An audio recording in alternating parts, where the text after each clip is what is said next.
Bienvenido, bienvenida a un nuevo episodio de Café entre Caminos. En el episodio de hoy, Fran y Pablo nos contarán cómo fue el recorrer 2.400 kilómetros de aventura con un propósito solidario por las dunas del Sáhara. Muchas gracias, Maribel, y gracias a todos los que habéis venido hoy aquí. Bueno, como sois alumnos de esta casa y creo que hay que empezar por el principio, me gustaría preguntaros qué os llevó a estudiar caminos, o sea, a meteros aquí. Puedes empezar tú, Pablo, si quieres. Bueno, me presento rápidamente, yo soy Pablo Azofra y nada, bueno, a mí siempre me han gustado, siempre me ha gustado el tema de la construcción desde pequeñito, los legos, todo eso. El tema ingeniería era un razonamiento muy racional, muy lógico. Y nada, a la hora de elegir carrera, digo, vale, me gustan estas cosas de diseño, de algo así por la sociedad, de obra civil, lo que sea. Y caminos, pues es que es la más, o sea, perdón por la falta de humildad, pero es la mejor que hay en España, entonces, incluso en el resto del mundo. Entonces, bueno, directamente no había muchas dudas. ¿Y tú, Fran? Y yo, bueno, soy Fran Vela y yo un poco del estilo. Yo desde pequeñito quería ser o bombero o ingeniero de caminos. Y como lo de bomberos iba a ir un poco más lejos, dije, pues ingeniero de caminos. Siempre era una carrera que tenía como referente. No había nadie en mi entorno que fuera ingeniero, pero a mí me encantaba toda la versatilidad que tiene, todos los temas que toca, y desde pequeñito quería ser ingeniero y bueno, es un sueño hecho realidad. Bueno, y además creo que vosotros habéis llevado el compromiso con la ingeniería civil un poco más allá. Habéis sido creo que presidente y vicepresidente de la Asociación de Cooperación de Caminos. Y bueno, contadme un poco cómo entrasteis ahí, cómo surge esa primera espinita para poder entrar en cooperación y ver un poco el potencial que tiene la cooperación en ingeniería civil. Pues empiezas casi sin quererlo. Un amigo te cuenta que fue de cooperación no sé dónde, o que ha oído que se puede hacer el proyecto de fin de carrera en algo de esto. Te empiezas a informar y dices, oye, qué chulo, ya normalmente ya has tenido alguna inquietud así solidaria, ya has hecho algo anteriormente, y cuando ves que existe esto en la escuela y que encima está 100% relacionado con lo que has estudiado, que dices, oye, que puedo hacer proyectos que empleo lo que he estudiado en clase, que muchas veces parece que no vale para nada, y sí, y vale para mucho. Entonces, nada, empezamos sobre todo con el TFG en Cooperación al Desarrollo. Yo me fui a Tanzania y ya desde ahí me empecé a interesar más, a hacer más proyectos. Estuve de vicepresidente, ahora ya he terminado prácticamente de ser presidente porque ya me estoy alejando un poco. Y nada, siempre he tenido esa inquietud, y una vez que estás dentro de la escuela, como que se agranda. Al final en la Escuela de Caminos aquí se han hecho muchísimos proyectos y eso hace que te intereses todavía más, que trabajes todavía más, y ya es algo que entras en la rueda y no paras de girar, ya para siempre, diría. Sí, una vez que lo pruebas, nosotros igual, o sea, teníamos Irene Pedrera, que era una amiga en común, que fue la anterior presidenta, y fue la que nos empapó, y ya a partir de ahí hicimos los proyectos de cooperación, y ya nada, ya la directiva también, vivirlo desde dentro, y una vez que estás ahí no te puedes desenganchar. Ya es algo que ves eso, que no se queda en papel, que lo puedes hacer, vas a campo, ves dónde podemos llegar, la sonrisa que te dan, ¿no? La gente local, y dices, es que merece la pena, y ya a partir de ahí no lo puedes dejar. Sí, yo creo que en la Fundación además lo resaltamos mucho. Creo que la ingeniería civil tiene un impacto para el desarrollo de las sociedades que es enorme. Es una herramienta única, ¿no? ¿Cómo un poco habéis visto que impactan las infraestructuras en esos países? Sí, preguntabas que cómo impactaban Sí. las infraestructuras o en general lo que se hace aquí en Caminos. Pues yo diría que es de las ramas de cualquier tipo de estudios o de profesiones, y dentro de ingeniería diría que también de las que más puede impactar en cualquier sociedad, pero especialmente en países en vías de desarrollo. Al final es lo básico: agua, energía, ciudades más eficientes, más sostenibles, etc. Entonces, si tú vas a diseñar Hombre, en cualquier sociedad, como digo, viene muy bien un puente, un canal, lo que sea, pero tú vas a un país en vías de desarrollo en el que a lo mejor no pueden cruzar un río durante 7 meses al año porque es época de lluvias y están 7 meses sin tener ciertas facilidades de comida, de lo que sea, un puente ahí genera un impacto positivo brutal. Abastecimientos de agua, depuración, todo se nota que impacta. Como que notas que el impacto es todavía mayor que en cualquier otro sitio o que en cualquier otro tipo de proyecto. Sí, luego también les cambias su punto de vista de forma positiva, porque además de darles un servicio básico, lo que también haces es darle la facilidad o la oportunidad de que puedan tener usos productivos también, ¿no? que puedan extender todo lo que hagas, ¿no? Si, por ejemplo, consigues llevar la energía a una población aislada, pues pueden generar luego pues, cualquier tipo digamos, de bien, ¿no? O de igual pasa con el agua, abastecimiento o la comunicación con puentes o cualquier cosa, ¿no? Entonces también a ellos les cambias un poco el punto de vista y lo entienden y nada, es algo increíble. Pues habiendo dicho esto, me sorprende que vosotros no solo tenéis esa parte de cooperación, sino que habéis desarrollado otra afición, por decirlo de alguna manera, que es el motor, que yo creo que también es un poco lo que une hoy la conversación. Creo que Fran, tú has sido comisionario en el Jarama y habéis tenido mucha relación con los coches. El otro día vinisteis con un primo que competía en rallies. Contadme un poco, ¿por qué los coches? ¿Por qué el motor? ¿De dónde os viene? Bueno, a mí me ha venido desde siempre, me han gustado porque mi padre había sido mecánico de helicópteros, luego mecánico de coches, luego ha trabajado siempre en empresas de automoción y ya desde pequeño le ves ahí tocando en el garaje, le ayudas, te lleva a conducir por un camino de tierra con 14 años, no sé si debería decir esto aquí, pero eso te empieza a gustar, se nota. Y bueno, y al final tiene mucha relación con la ingeniería, no tanta con la de caminos, pero al final es que te llama igual el arreglar algo y que funcione o el mejorarlo. En mi casa siempre hemos tenido coches, hombre, no te digo clásicos míticos, pero hemos tenido coches antiguos que le hemos hecho todo y es que al final te encanta. Claro, yo de la misma forma, yo desde pequeño con mi padre y la familia que pues siempre estabas los fines de semana tocando los coches, arreglando, haciendo esto, desde mecánica rápida a algo más complejo.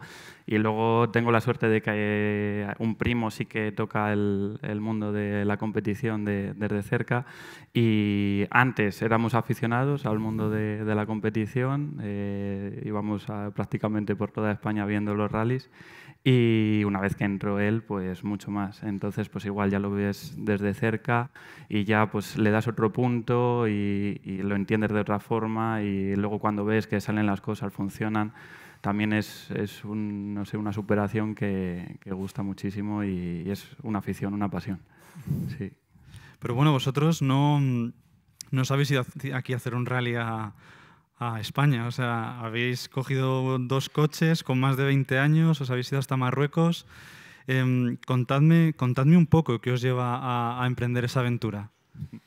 Ahí fue Pablo. Pablo llegó al principio hace pues, año y medio aproximadamente antes de hacer el Uniride.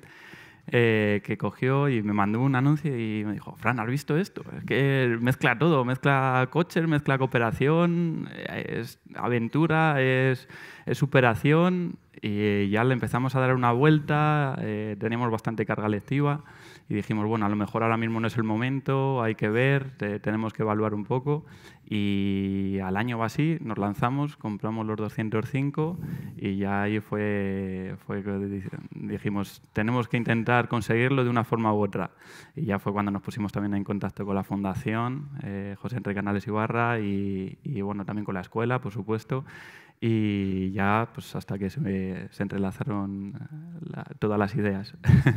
Sí, al final cuando te gusta el motor, pues en internet miras cosas, investigas, los dos somos seguidores del Dakar desde siempre y un día veo que hay una especie de Dakar para estudiantes más amateur, low cost y tal, y digo, oye, ¿y esto?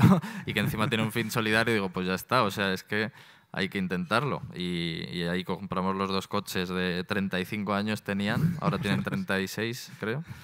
O sea, no solo más de 20, sino más de 30. Se podrían hacer históricos y entrar en Madrid ahora mismo con ellos. Y no había mucho más que hablar. Ya luego salía solo en las conversaciones y tal, y al final lo llevas a cabo.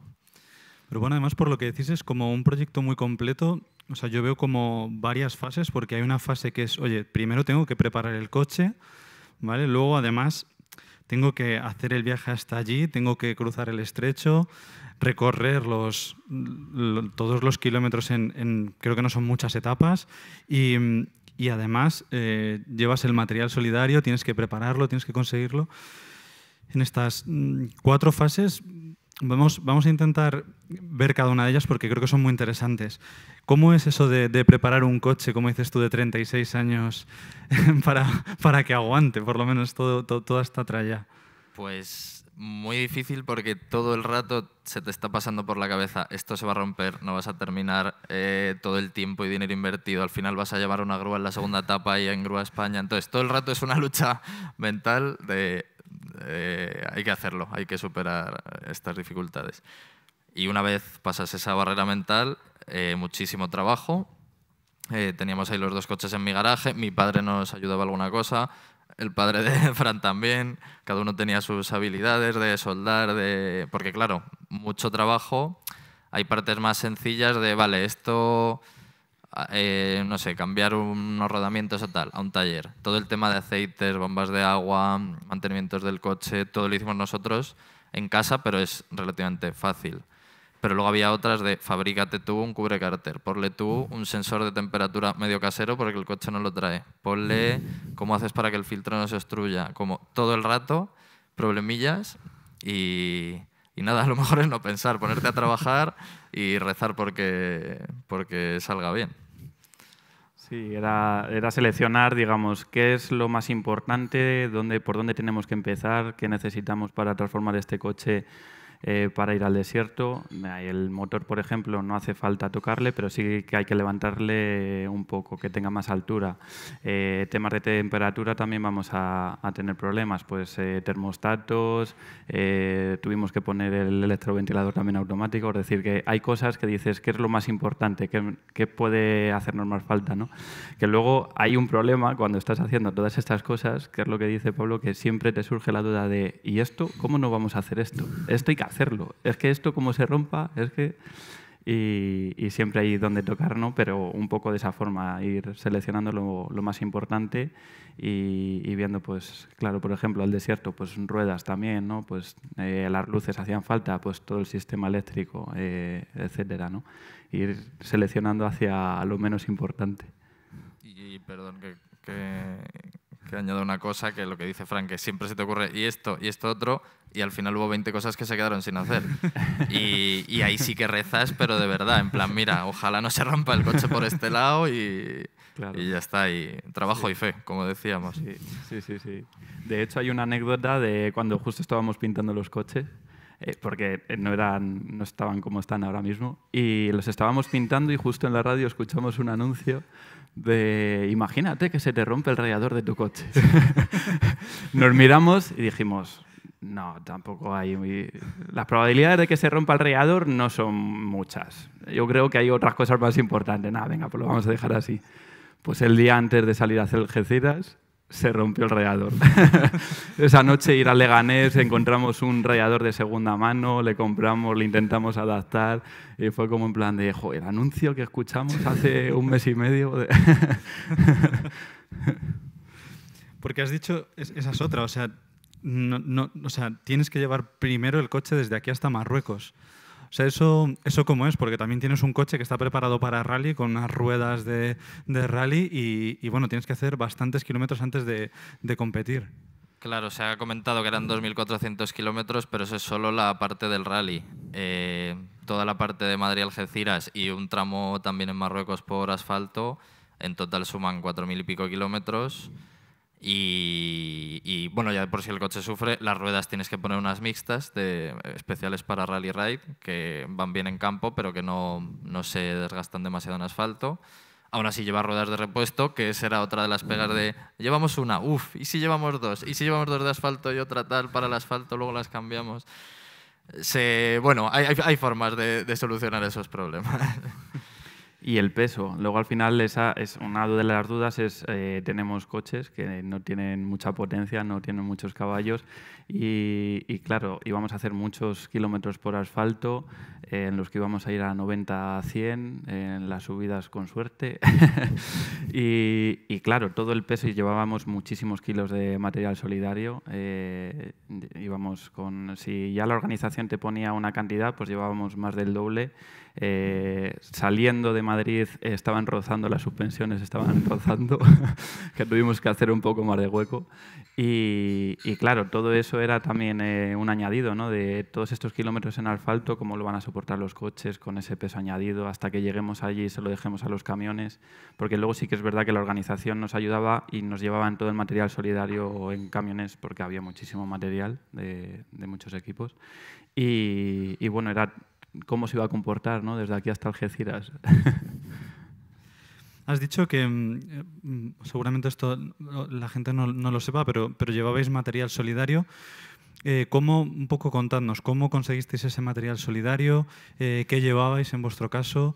Y un poco eso, ¿cómo lo hicisteis? Porque el compromiso un poco es ese compromiso de cooperaciones es llevar todo ese material solidario. Contadnos un poquito esa parte. Sí, bueno, aquí tenemos que agradecer también a la Escuela de Caminos, que con el servicio de informáticos y el grupo de Solidaridad e Ingeniería nos puso en contacto para donar 6 equipos. Bueno, nosotros llevamos 8 equipos, enteros de CPUs, pantallas y demás. Podíamos haber llevado más, pero ya no entraban. Y llevábamos formamos para una zona del Sáhara que tenían una escuela electrificada, para ponerle una sala de informática. Entonces nosotros llevamos material solidario de la escuela, que llevamos esos ordenadores. También llevamos ropa y también llevábamos mochilas de otros 2 colaboradores. Sí, cabe destacar que en el RAID dicen que deberías llevar como mínimo 40 kilos de material solidario por coche. Nosotros éramos un equipo de 2 coches, con lo cual deberíamos llevar 80. Lo que pasa que al final llevamos 120 porque nos reunimos con eso y dices, pues ya lo llevo, lógicamente. Los ordenadores, efectivamente. Luego la ropa, nos dieron mochilas de una marca de ropa sostenible que se llama Hemper. También eran como patrocinios, igual que otros. Y luego alguna cosa cogimos de nuestra casa, peluches, cosas así, claro.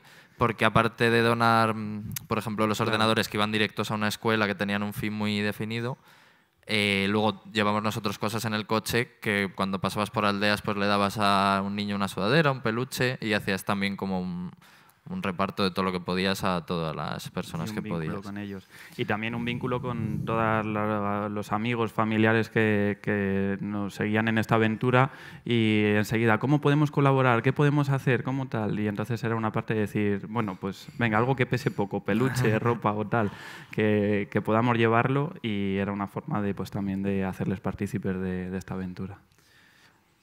A mí hay algo que todavía no hemos comentado que también me resultó muy positivo, y es que en vuestro caso como que subisteis un poco más la apuesta y en vuestro caso el viaje fue 0 emisiones. Contadnos un poco cómo fue esta parte de conseguir que aparte de ese compromiso de cooperación buscaseis esta parte más medioambiental. Pues al final la única pega que yo creo que tanto Fran como yo le encontramos a los deportes del motor es que contaminan.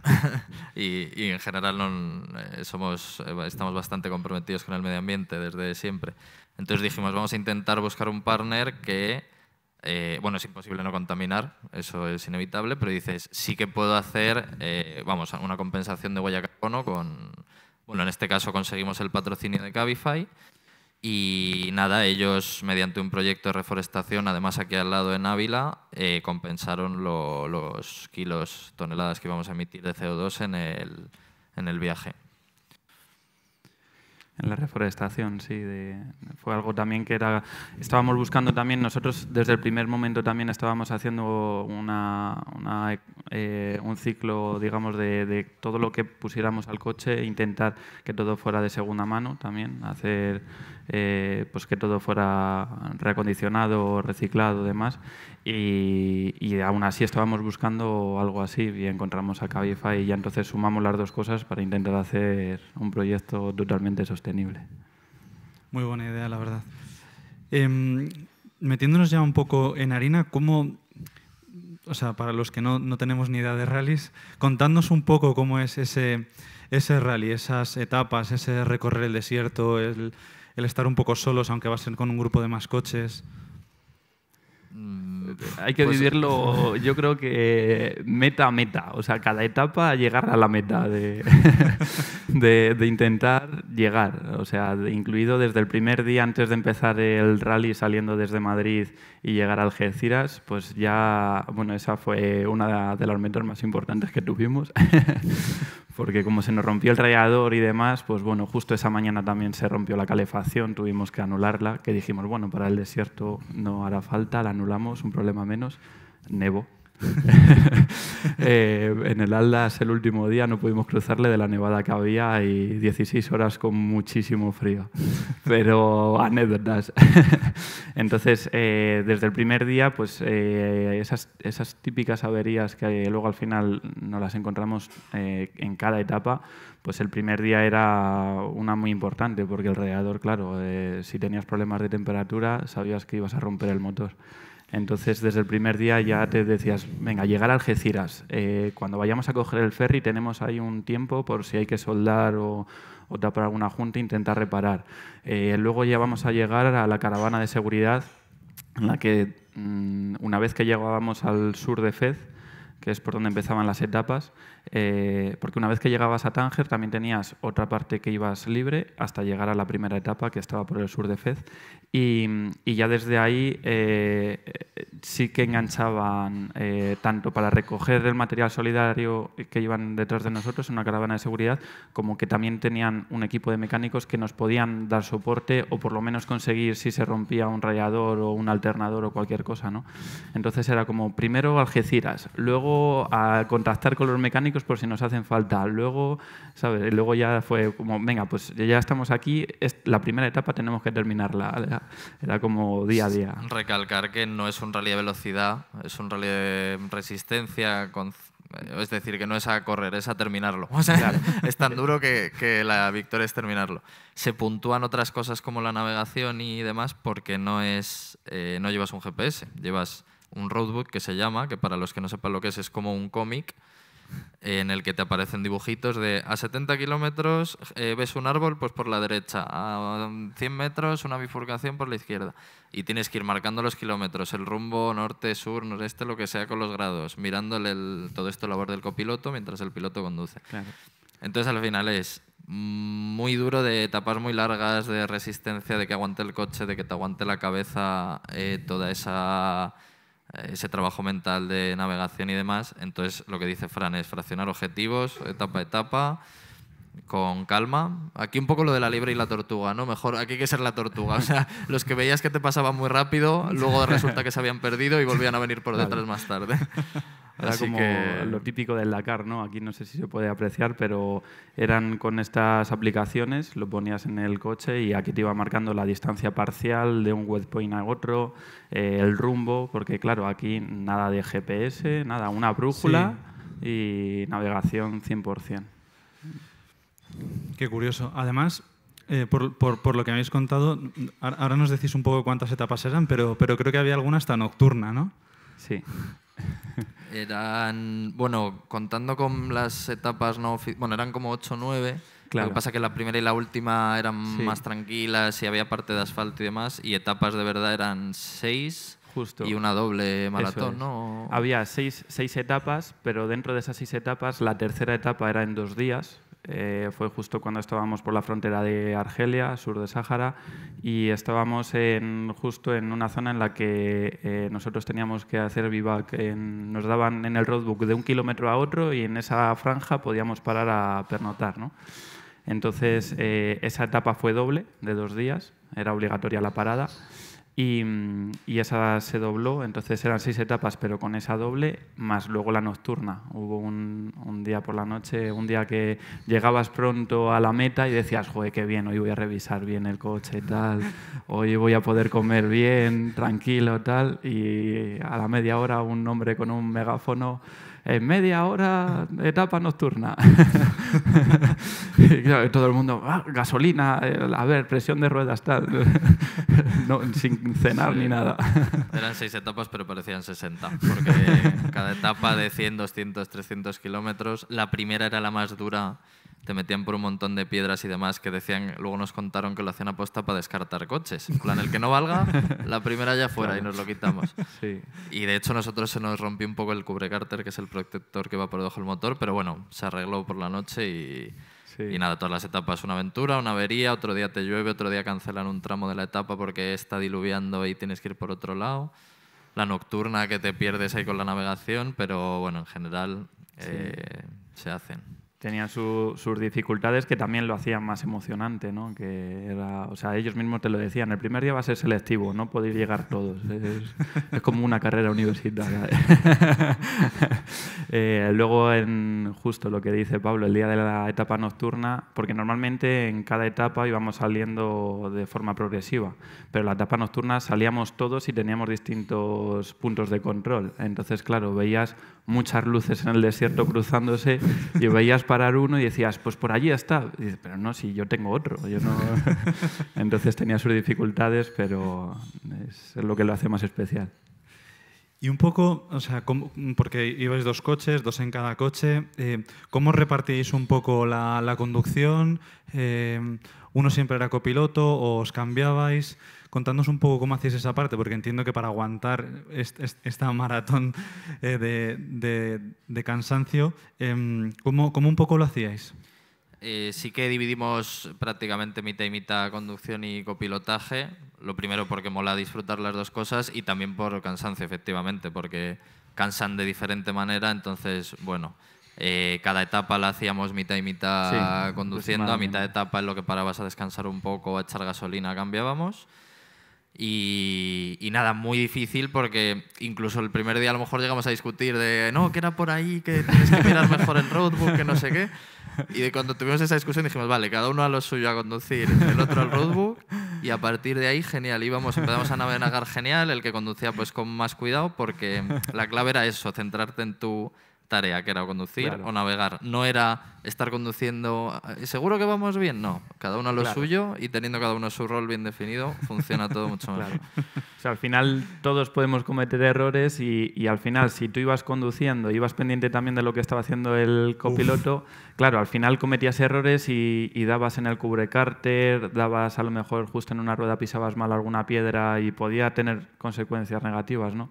Y de la misma forma el copiloto, porque el copiloto iba con sus labores de roadbook, también podéis ver en los coches que tenemos un panel en el que ahí pone el voltaje del coche para ver también si el alternador estaba funcionando bien o no, que de hecho en alguna etapa falló. También temperatura, tenemos un termostato para ir viendo la temperatura y vamos viendo todo, ¿no? Incluso para cargar los propios móviles, para tener el equipo de navegación, ¿no? Entonces el copiloto tenía que estar centrado también bastante en navegación, en su roadbook, tal. Entonces tampoco podías ir mirando es que le estás pasando de vueltas, o es que aquí puedes ir más rápido, tal. No, o sea, teníamos que estar muy centrados cada uno en su labor y bueno, nada más que empezamos a hacer kilómetros sí que dijimos y ya fue como, no, cada uno con lo suyo y lo hicimos luego a partir de ahí genial. La verdad que y es verdad que la labor muchísimo. Del copiloto parece que no, pero yo diría que es más dura porque es eso, en el cuadro de instrumentos teníamos temperatura, ventilador manual que cuando sube la temperatura hay que activarlo, focos, voltaje de la batería, navegar, hay que cargar un walkie, ya se ha cargado vamos a poner el otro. Yo creo que era mejor conducir que eso. Habéis contado un montón de anécdotas. Me gustaría quizás que cada uno destacase una que haya hecho especial el viaje, que penséis que dices, joder, por esto me quedo con este viaje. No sé. Yo creo que es un poco el cómputo total. O sea, por un lado, como uno de los valores también que hemos vivido en esta escuela es la superación. O sea, desde el primer momento tener muchísimas dificultades mecánicos o de cualquier tipo y ir superando. También el llegar a un nivel de entendernos fantástico. Y luego el poder estar viendo a gente, a saharauis que estaban por la zona y el poder darles como... Bueno, a mí no se me olvidará una anécdota también, que iban unos niños descalzos y llegó Pablo, se quitó las zapatillas y se los dio a los niños, ¿no? Pues imagínate la sonrisa que tenían esos niños, pues eso son cosas que dices, es que es todo, toda la burbuja de esta aventura es algo increíble que no vamos a olvidar nunca. Bueno, voy a quitarle un poco de exageración a lo de Fran. Yo tenía 2 pares de zapatillas. Sí, fue así, pero yo tenía 3 zapatillas en el coche que me pude poner. Pero es verdad que les ves que algunos van descalzos y digo, joder, yo me he traído 2 y no necesito más que unas. Y igual que le dabas sudaderas si tenías por el coche o lo que sea, pues le das las zapatillas. Y yo voy a recalcar 3 anécdotas, pero muy breves las 3. Una, eso, el parar en medio de la nada, descansar y a lo mejor tenías una aldea al lado y venían los niños y darle una mochila, unos cuadernos y unos bolis para dibujar y ver lo felices que eran con eso. Otra, que nos pasó varias veces, pero me acuerdo una de ellas, que nos averió el coche, se nos descolgó el tubo de escape en una subida y pasaba un local ahí con una moto, se paró, nos ayudó a montarlo y nada, bueno, le dimos algo de comer, así alguna chorrada, pero bueno, que se acercaban a ayudar siempre. Y ya la última, una cosa nuestra, que me acuerdo que saliendo de una de las etapas se nos rompió a nosotros el ventilador y el coche se calentaba, y al de unos amigos nuestros la correa. Y nos bajamos, yo me acuerdo, como mecánicos de Fórmula 1 casi, de venga, tú a la correa y yo al tal. Empalmamos unos cables cambiando la correa y en 3 minutos saliendo. Y eso es lo que define, yo creo que el Unirail, el que no te pones a pensar mucho, todo es tan complejo que lo haces sencillo. Llegas y dices, hay que arreglar esto, lo otro y a seguir, ya está. Creo que lo habéis dicho un poco en estas últimas frases, pero ¿qué sentís que habéis aprendido de toda esta experiencia? ¿Qué os lleváis? Yo me llevo 2 cosas. Lo primero, que somos capaces de mucho más de lo que creemos mental y físicamente. O sea, esto que hablaba al principio, que es una lucha mental constante de no lo voy a conseguir, no tal, pero al revés tienes que decir, sí, puedo. Pues al final, si trabajas mucho, normalmente lo consigues. No siempre es así, pero casi siempre. Eso es lo primero que me llevo, que trabajar. Y bueno, y podría estar... Es un paralelismo casi con la carrera y luego el mundo profesional de caminos, por ejemplo, porque es muy dura. Pues es igual, es una carrera de fondo muy dura que si vas trabajando y trabajando y trabajando, al final lo consigues. Y lo otro que me llevo, que es... Ya había hecho cosas de cooperación, con lo cual en realidad era reafirmarlo, que la cooperación en el mundo, la cooperación en el desarrollo es importantísima. Sí, yo un poco del estilo, ¿no? Justo como comentaba, ¿no? Que ese sacrificio tenga su recompensa, ¿no? Es una lección de vida, ¿no? Desde justo antes de salir ya había gente de nuestro entorno que, como bien decíamos, entendían de mecánica, e incluso podían valorar chicos, es que sin radiador no llegáis a Algeciras. Y nos decían, como éramos 2 coches, decían al otro coche, ir saliendo porque no vais a llegar al ferry. Y nosotros, pues bueno, de hecho hicimos el otro coche, dijo, no, somos un equipo, lo hacemos todos a una, ¿no? Y esa superación, ¿no? Ese sacrificio de decir, venga, esto lo tenemos que conseguir, esto tal, y no dormimos nada, llegamos, ese sacrificio, o sea, al final es una de las lecciones que se confirman si no estaba confirmada. Y luego pues el ver a la gente de allí que con cualquier cosa tiene una sonrisa de oreja a oreja es algo precioso. Un poco para cerrar, vosotros que habéis participado en varios proyectos de cooperación, no solo este, que quizás tiene un componente más de aventura, sino vuestros trabajos de fin de titulación y más proyectos, un poco...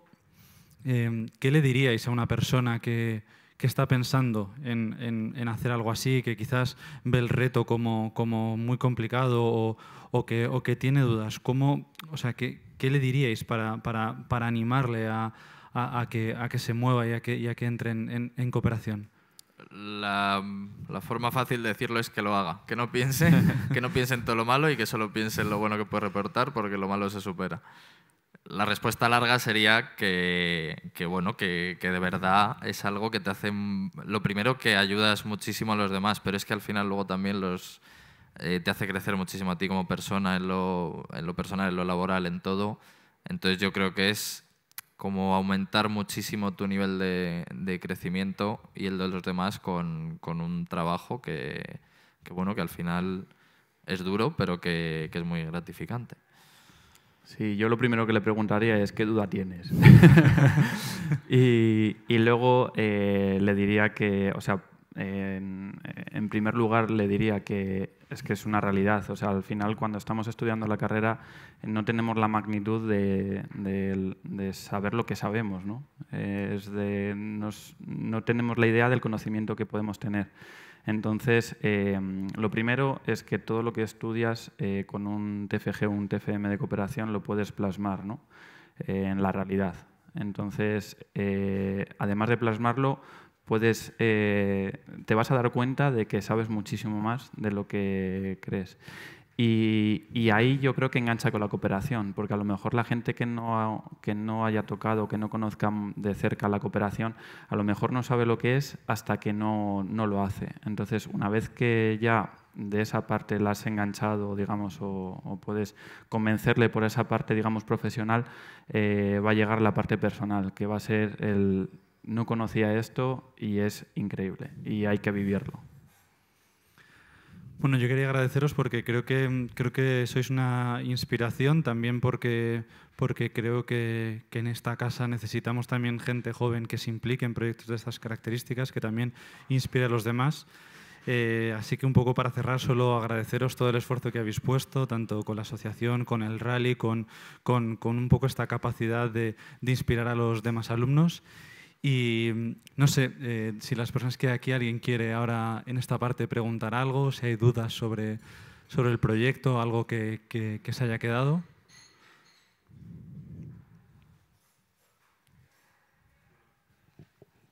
Pues empiezo yo.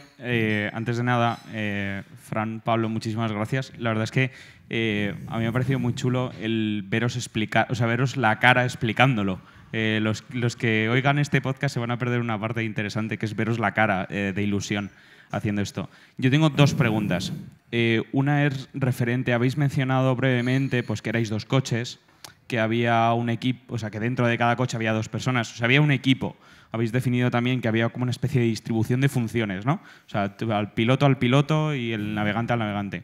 Simplemente la primera sería ¿Cómo habéis entendido esa parte de equipo, esa parte de gestionar a otras personas en entornos muy, muy complicados? Que yo creo que es un aprendizaje quizá paralelo, ¿no?, a todo lo que habéis contado. Y la segunda es, yo he visto los coches en el hall y de hecho tuve el placer de meterlos en la escuela, ¿no?, que fue una experiencia, la verdad. Pero los coches funcionan. La siguiente pregunta sería, ¿y ahora qué? ¿Cuál es lo siguiente? ¿Qué vais a hacer con ellos y qué proyectos tenéis en el futuro? Muchas gracias. Pues el tema de la gestión de equipos, de personas y demás, también añadir que efectivamente éramos 4 personas y dentro de ese equipo hay 2 chicos que no estudiaban Ingeniería de Caminos, que uno venía de Marketing y otro de Innovación, de Emprendimiento y demás. Y gracias a esa colaboración había ciertas sinergias ahí, como pues uno a lo mejor puede colaborar más en buscar patrocinadores, en el diseño de los coches, por ejemplo. Eso evidentemente no es de un ingeniero. Tenéis que tener el placer de ver los coches porque están muy chulos, el vinilado es brutal y eso pues al final cada equipo tiene sus labores, surge un poco solo. Nadie tiene que ordenar nada, es como, mira, a mí se me da bien esto, pues hago esto.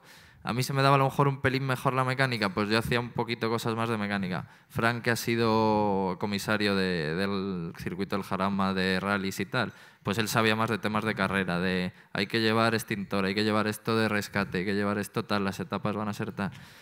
Entonces al final sale solo esa, digamos, esa distribución de funciones y ese espíritu de equipo. Y la segunda pregunta sobre, bueno, no sé si tenemos alguna idea del futuro de los coches. Sí, la idea es al final o sea, los coches están listos, funcionan, aunque sean del año 87 y el año 88, pero seguimos utilizándolos, están totalmente preparados para seguir haciendo este tipo de aventuras. Entonces, un poco también nosotros lo hemos vivido, nosotros hemos disfrutado muchísimo con ello y también nos gustaría darle la oportunidad a, si hay compañeros que quieran vivir esta aventura, pues un poco transmitírsela a ellos y que tengan la oportunidad de conducir estos coches, que al final el ride se hace todos los años.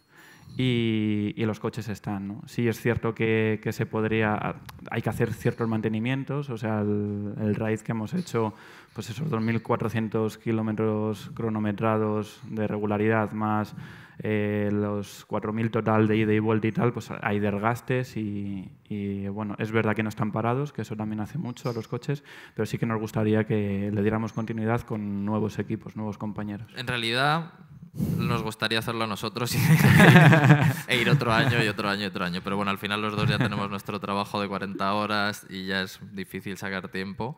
Entonces lo ideal es que lo pueda heredar a alguien que sí que tenga ese tiempo. Que no se quede ahí. Entonces a lo mejor otros alumnos ojalá de esta escuela, pues nada, que se le vende el coche, que lo preparen un poquito más, lo revisen y que esto siga y sigan haciendo cooperación y viviendo estas aventuras. Que le cambien el radiador.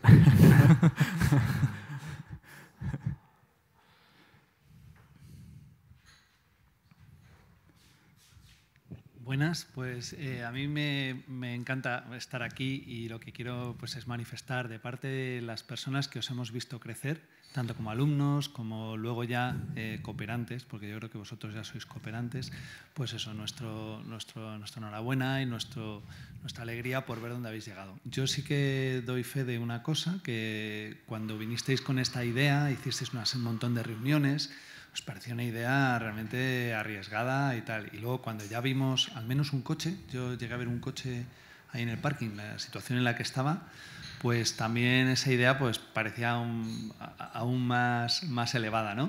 Entonces yo creo que unas palabras de Pablo, fe y trabajo, o sea, tener esa confianza, tener esa ilusión y sobre todo tener esa esperanza. Yo os iba a preguntar una cosa, sobre todo, que es si en realidad todo esto que estáis haciendo no está en la propia genética de la profesión del ingeniero, en este caso ingeniero de caminos, porque en realidad todas las cosas que estáis haciendo vosotros o las cosas que habéis hecho son las que tradicionalmente ha hecho el ingeniero para la sociedad. O sea, al final es un trabajo para la gente. Entonces vosotros os habéis, entre comillas, como dice Daniel Cuenca, le habéis dado una segunda derivada, os habéis ido un poquito más arriba, haciéndolo en un entorno de reto y encima haciéndolo en cooperación. Pero en realidad, ¿cómo veis vuestro trabajo, aunque a lo mejor es difícil extraerlo ahora como ingenieros? ¿Qué os ha dejado esto y qué manera de trabajar tenéis ahora que pueda venir de todo lo que es la concepción de la cooperación? Tal y como lo has dicho, es que yo creo que la cooperación va en las raíces de un ingeniero de caminos. De hecho, hace muchísimos años salían directamente como ingenieros del Estado. O sea, era literal labor para la sociedad. Todo lo que hace falta para que los seres humanos vivamos con nuestras comodidades y necesidades.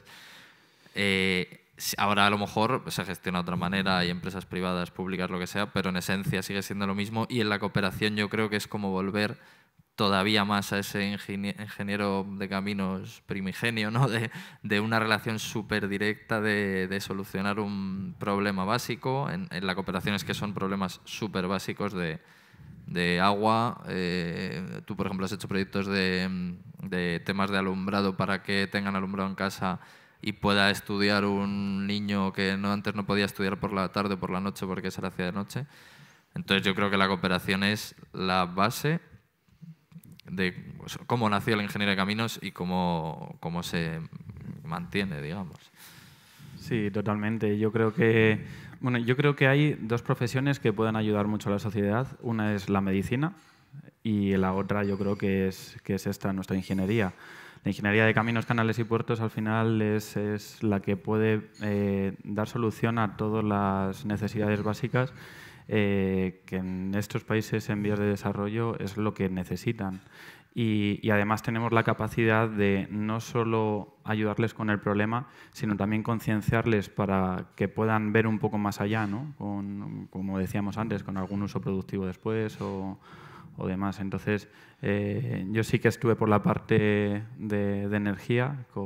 Tenemos aquí la presencia de mi tutor, José Ángel, y pudimos ver que haciendo proyectos a pequeña escala podía escalar de forma exponencial, ¿no? Entonces tenías que poner Solar Home System en pequeñas casas, pero luego ellos veían, ¿no?, que podían escalar, donde podíamos llegar con la red, pero darles esa solución y ese conocimiento. Entonces, igual que con eso, Pablo con temas de agua, entonces es el darles los conocimientos básicos para que puedan hacerlo, y creo que somos los adecuados. De hecho, por añadir una cosa, la frase o la forma de denominar a los países en vías de desarrollo es que yo creo que literal nosotros ayudamos en esas vías de desarrollo para que se desarrollen. Implantar ahí un proyecto en mi caso, por ejemplo, el proyecto de fin de carrera, un canal de riego que luego, gracias a él, van a poder cultivar más y a crecer ellos de motu propio. O sea, yo creo que es el verdadero objetivo, el desarrollo. Como vemos pues vamos bien de tiempo, ¿no, Dani? ¿Puedo Sí. una más? Vale. Sobre todo a colación de lo que ha dicho Miguel, estoy imaginándome cuando contasteis el proyecto, las caras tuvieron que ser locas, ¿no? Yo me enteré ya en una parte muy iniciada, pero un poco contadnos esa parte de ir con un proyecto que a priori puede parecer tan fuera de lo normal, vamos a llamarlo, o que se sale un poco de lo que normalmente se hace, ya no solamente en un ámbito universitario, sino en un ámbito también de vida. Nadie se va por ahí a hacer estas locuras y estas aventuras. Y un poco, si pudierais condensar en una frase, ¿qué es lo que os ha hecho seguir y no abandonar esto? O sea, ¿cuál era el propósito final que vosotros teníais en mente? ¿Era solo la aventura? ¿Qué era? Sí, bueno, yo creo que en el mundo si vamos directamente al mundo de lo que es el rally o la competición, sí que es, yo creo que bastante complicado. De esta parte, como lo hicimos nosotros, dándole ese trasfondo también de cooperación, de economía circular, de reacondicionar y demás, también es complicado y es muy ilusorio porque, claro, tú llegas y te presentas a cualquier colaborador o patrocinador y dices, vengo aquí con un coche del año 87 y voy a hacer 4.000 y pico kilómetros, que voy a arreglar yo además el coche entre los exámenes de enero, porque nos íbamos en febrero, y voy a volver. Claro, entonces es complicado de explicar, ¿no? Pero al final también les haces ver que es una oportunidad también para poder estar haciendo un proyecto que es increíble, que estás ayudando, que estás llegando, que lo vas a conseguir de una forma u otra, que te vas a dejar la piel para por lo menos intentarlo. Y bueno, yo creo que una de las frases es la perseverancia, ¿no? Si lo sigues, la consigues, el esfuerzo. Yo cada vez que se lo contaba, o sea, todo el mundo, lo primero te pone pegas. Vas a intentar buscar un partner, un patrocinador o algo y te dice, ¿seguro que tantos kilómetros no se va a romper el coche a la mitad con coches de 35 años? Entonces, porque parece muy, muy difícil, entonces, claro, lo primero es sorpresa, como se puede hacer esto, se lo dices a tus padres lo mismo, vas a hacer esto y vas a volver vivo, no te va a pasar nada, amigos lo mismo, ¡buah, qué difícil! O sea, en principio son todo pegas, como en general pasa mucho cuando quieres emprender algo difícil. pero luego en cuanto arrancas un poquito ya la gente lo empieza a ver con otros ojos de, ah, mira, pues ya habéis preparado el coche, ah, mira, tal. Entonces al final yo creo que a todo el mundo le choca muchísimo, pero en cuanto ves la idea un poco materializada, empieza a sonar mejor en todo el mundo. Y la frase, vamos a resumir en una frase, una idea, el que nos ha hecho seguir. Pues yo creo que eso, el tener el objetivo muy claro de quiero vivir la aventura y quiero colaborar un poco en todo, en esta experiencia de conocer gente, de ayudar, de llevar mi material solidario, en nuestro caso, compensar la huella de carbono. Al final, tener el objetivo muy claro. Quiero terminar esto. Es que es lo único que tienes en la cabeza.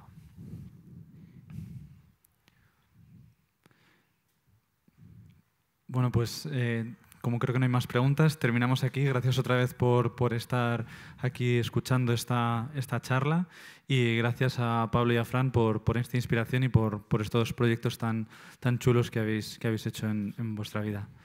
Yo quería dar las gracias a la Escuela de Caminos y a la Fundación lo primero por estar aquí y poder contarlo. También a la Fundación Entre Canales, a José Entre Canales y Barra por haber facilitado, porque hemos sido compañeros en el proyecto del raid a Marruecos. Y nada, que siga así la cooperación y en la escuela porque sin vosotros no hubiera sido posible. Tal cual. Y la escuela lo mismo con todos los proyectos de cooperación que hemos hecho. Efectivamente. Agradecerlo y que ojalá sigamos trabajando todos en esta línea.